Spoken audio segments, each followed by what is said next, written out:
Are you thinking about a blog site? It might hurt your business. That's this week on Think Tank Tuesday.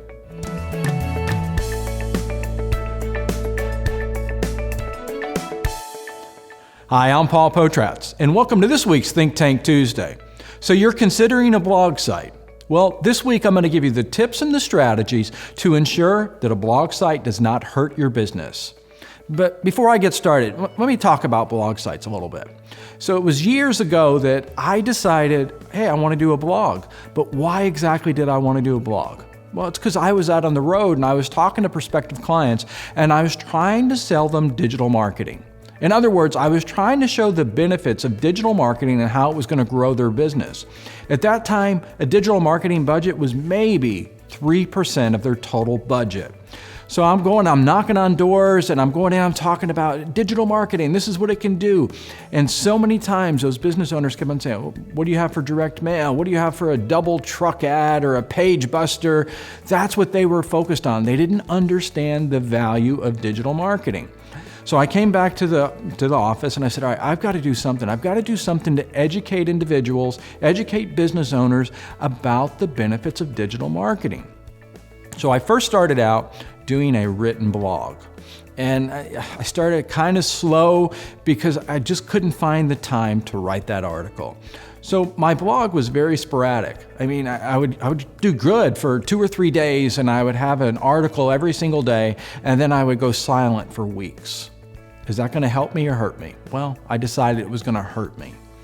So then I started saying, all right, what can I do? Because apparently I can't make the time to be able to write articles. So how can I get the message out? How can I get information out in a timely manner so people can expect to see it, whether it's every Tuesday, every Friday, every day, whatever it might be? And that's where I developed a video blog, Think Tank Tuesday, just like what you're watching right now. I've been doing Think Tank Tuesday for years, for 5 to 6 years. And I started out with a small database, a small number of people watching the videos. But I kept on growing. I kept on following a process of making sure that every Tuesday, Think Tank Tuesday went out. So I created that, I guess you can say that consistency. So the individuals that were signing up and new people signing up knew that they were going to get it every Tuesday. So they wouldn't opt out and they would also go to my website to read the articles, or not read, but watch the video. I also determined a video blog was better for me because it was a lot easier for me to get in front of a camera. Well, I say easier to get in front of a camera. It was one of those things that I knew I had to do it, and it was easier for me to get in front of the camera and say things and stutter and mess up and just say, all right, fine, let's just roll the video. Versus writing an article. If I'm writing a blog article, I've got to make sure that the grammar is correct. Otherwise, I look like I'm illiterate. And it just kind of bothered me. So a video blog versus a written blog. That's what you've got to decide. So you got to be asking yourself right now, okay, well, what should I do? Should I do a video blog, an audio blog, like a podcast, or should I do a written blog? Well, that's one of the things you have to decide. But if you decide to do a blog and it's sporadic, it's going to hurt your business. So how exactly will a blog hurt your business? Well, I've already mentioned consistency. I've already mentioned making sure that the grammar is correct and all that. But let me kind of paint a picture. Let me give you a scenario here. Have you ever gone to a business and that business, whether it's a retail establishment and there's things missing off the shelves? You're walking through and you're looking at their selection and it's like it's kind of sparse. There's not a whole lot on the shelves. And you start looking at the stuff on the shelves and it's kind of dusty. And you're like, how does that make you feel? How does that emotionally make you feel? It makes you feel like they're not paying attention to their inventory. They're not paying attention to stocking things. There's just not a whole lot going on. Well, a blog site can have that same effect. I know it sounds kind of crazy, but trust me, it can have that same effect. So many times I've gone to a business and the last time they updated their blog was, last month or 6 months ago or a year ago. It makes me feel like that blog site's not going to be a good use of my time. It's not going to be valuable for me to spend time on it. So I'm on the blog site. You've succeeded in getting me there, but then I said, you know what? There's not good information here because it's not updated. It's not consistent. It doesn't have video. It doesn't have blank, blank, blank. So what I do is I end up leaving that blog site. now you've just lost the opportunity to engage with me and possibly convert me to a client. So you got to really think about a blog site. But what I'm going to do this week is I'm going to get into the specifics. In other words, should you have a written blog, a video blog, an audio blog, which should be on that blog, and how often you should update that blog. But before I get into all that information, because I'm telling you, this information is going to make your blog a lead generating machine. You're going to start getting leads off of your blog. And then here's another question. Should a blog be on your website, or should the blog be on a blog site, and in other words, off of your website? I'm going to cover all that information, but I want you to watch this video. I want you to pay attention to this video I'm getting ready to play for you, because this video is critically important to your success.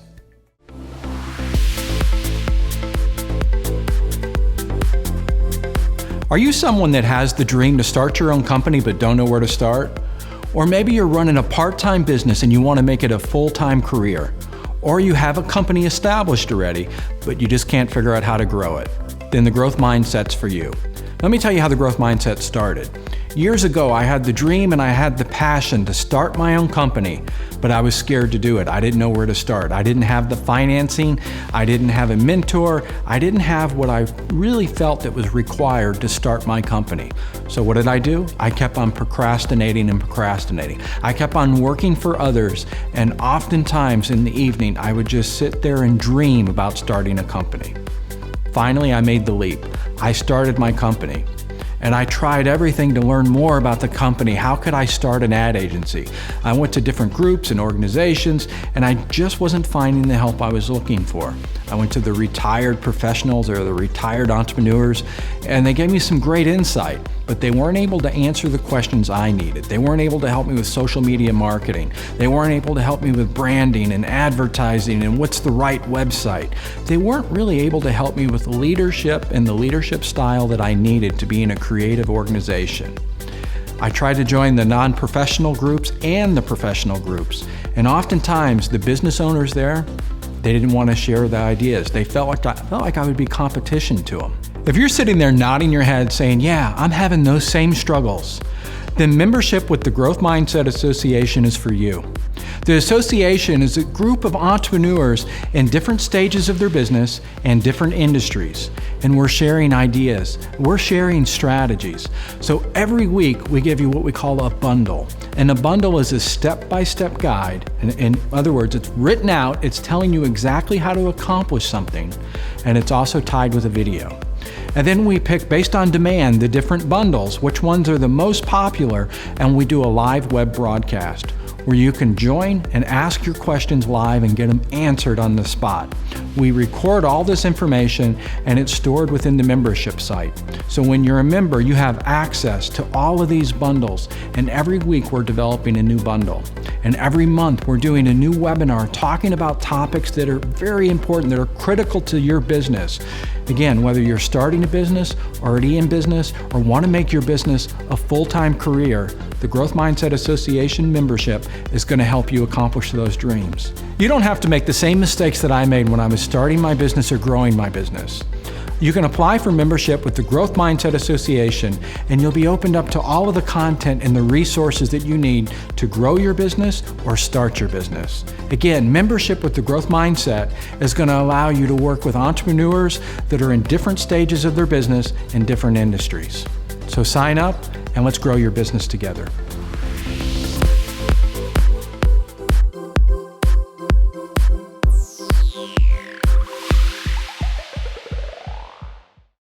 Okay, step number one on your blog site. Should it be on your website or should it be somewhere else? Well, that's an easy one. It should definitely be on your website. So don't do another website, in other words, another blog site. Get that blog on your website. You want a website platform that's going to allow you to build the blog into your website. And the reason being is you're doing all of this work for search engine optimization. You're doing search engine marketing. Why not drive all the traffic to that website? Also, on your website, you've got the products, you've got the services that you're selling. So why not keep that individual on the blog site, which is on your website, so now that when they read your blog site, they can engage with your products or your services. So keep it on your website. Next point of a blog site. Should it be video? Should it be an audio? Or should it be written? Well, that's completely up to you. You've got to decide what is it that you're going to do. Are you going to be able to do that video every week or every 2 weeks or once a month? Are you going to be able to write that article every, once a month, once a week? And you've just got to decide that. Me, I chose to do video. I also believe video is really a stronger platform for a blog because you've got sight, sound, and motion. And that's just my preference. So don't ever assume that, the vast majority of people would rather watch a video. That's not true. There is people that would rather read, there's people that would rather do video. But you've got to decide for yourself, what will be consistent and what will you do over and over. And if you decide to do video, just don't be so judgmental, and it does not have to be a Hollywood production. So there's your tip on that. The written portion, well, just decide. All right, so here, should you do it monthly, bi-weekly, or weekly? My opinion is you should do it weekly. There is so much noise, there's so much competition going on out there. If you decide to do it monthly, people are going to forget about you. If you're going to do it bi-weekly, people are going to forget. If you're going to do it weekly, okay, great. But if you really have time, and boy, I've thought about it many times, that probably the best scenario would be to do it daily. Boy, I've got to get in gear here and start doing videos daily. So anyway, daily or weekly is what I would recommend. If you're doing it weekly, for example, like Think Tank Tuesday, I do it every Tuesday. Well, generally I do it every Tuesday. Sometimes I'm a little late and we do it on Wednesday, but there's some inner secrets of why we do it on Wednesday. But anyway, all right, so weekly would be preferred. So now the next part of doing that blog. When you do the blog, and I just came across one the other day, and I'm looking at it, on the blog site, there was no call to actions. It was just information. And so I said, is this information unique? So I grabbed that information and then I put it into the plagiarism checker, and come to find out they were copying and pasting. Don't do that, guys. If you're going to copy and paste information, then don't waste your time and don't waste anybody else's. A, it's not going to help you in SEO. B, it's probably not going to be good content. Because when was the last time that you read some content, and I mean this content specifically that I read, that they were pulling it from you can say like a manufacturer or the provider's website, so they were copying and pasting and putting that on their website. And it was silly text. I mean, it was things like the all new, exciting, exhilarating. We don't talk like that. So don't waste your time. Just don't do it. Blog site. Should the blog site, it's on your, we already determined it should be on your website, but you want to keep that same look and feel. And I mentioned call to actions. What kind of call to actions? Is there a phone number? Is there an easy way for them to get in contact with you? When they're reading that article, is that article relative to your product or your service? And if so, does it link to your product or service so they can read it and go, oh yeah, that's excellent. Click, go over to the product, go over to the service, and complete the transaction. So you want to follow through. You want to do all those steps. So what kind of information should you have on your blog site? Well, this is the easy part. Well, I say it's easy, but so many times I go to conferences and I talk about this and people struggle with it. So what kind of information? Well, what kind of business are you in? And what kind of questions are people asking you before they do business with you? So think about that. I mean, is it right if you're a plumber? Is it right if you're a real estate agent? Is it right if you're a car dealer? I mean, in other words, do you need a blog site if you're any of those? Is it right for a dentist, a doctor? The answer is yes. I cannot think of a business that could not benefit from a blog site. Think about it. Think about us as a society. Think about yourself. When was the last time you went online to do research before you bought a product or a service? What kind of research were you doing? I mean, you're probably thinking, oh, I was reading reviews. Maybe, maybe not. But what kind of research? For example, like the camera that we're using right now to shoot this video. If I was going to go buy a camera, yeah, I would research and I would want to know all the information. So let's assume that you're a real estate agent. What kind of content could you put into a blog site that people would find valuable? What about all the terminology that's used? It's confusing. What about talking about how to get a better interest rate? Do I have to put money down? How much money do I need to put down? I mean, think about all of the questions that your clients and prospective clients ask you. And think about all the questions that they ask you, not having to do with price. Let me say that again. What are the questions they ask you that don't have anything to do with price? Because I don't want you to get into the price negotiation. I want you to become a resource through your blog. I want you to provide good information in your blog so an individual can make an educated buying decision. So here's the next question. I've been asked this many times, but do I want to give all that information? Because now I'm giving away my information and they don't have to do business with me. Yeah, you want to be transparent. You want to give that information because you're going to establish yourself as an authority. You're going to build trust and they're going to do business with you. Trust me, it works. I know it. In fact, I was talking to it's a new client now. I had a phone call that came in. I talked to the individual and he said, wow, Paul, I really appreciate you've been doing Think Tank Tuesday for years. And every Tuesday when it comes out, we all gather around and we watch the video and we get ideas. We're getting sales ideas. We get new strategies. We talk about it. Granted, it's taken years for him to finally pick up the phone and call us, but he picked up the phone and called us and there was no talk, no negotiation, or let me rephrase that. There was no grinding of price, because we've established ourselves as a trusted authority, and you can do that with a blog site.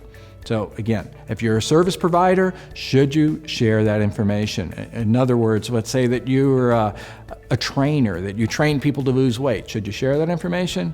Yeah, you should definitely share that information. Granted, you're probably not going to put recipes on there, but you should share a lot of information. So is a blog site right for a restaurant? Since we mentioned recipes, definitely.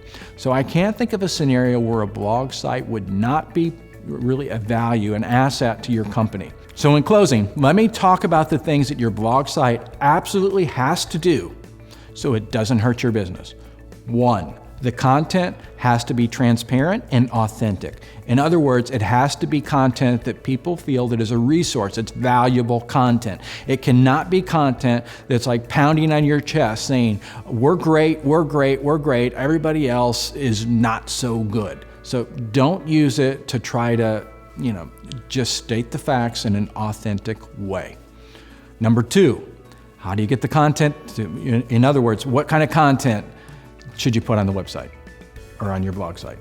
It should be questions that people are asking you, not having to do with price. So start writing down those questions that people are emailing you, people that ask you on social media sites or ask you face-to-face, and start developing content answering those questions in an authentic way. Number 3, should it be audio? Should it be video, or should it be written? Well, that depends on you, and you have to decide which way you want to do it.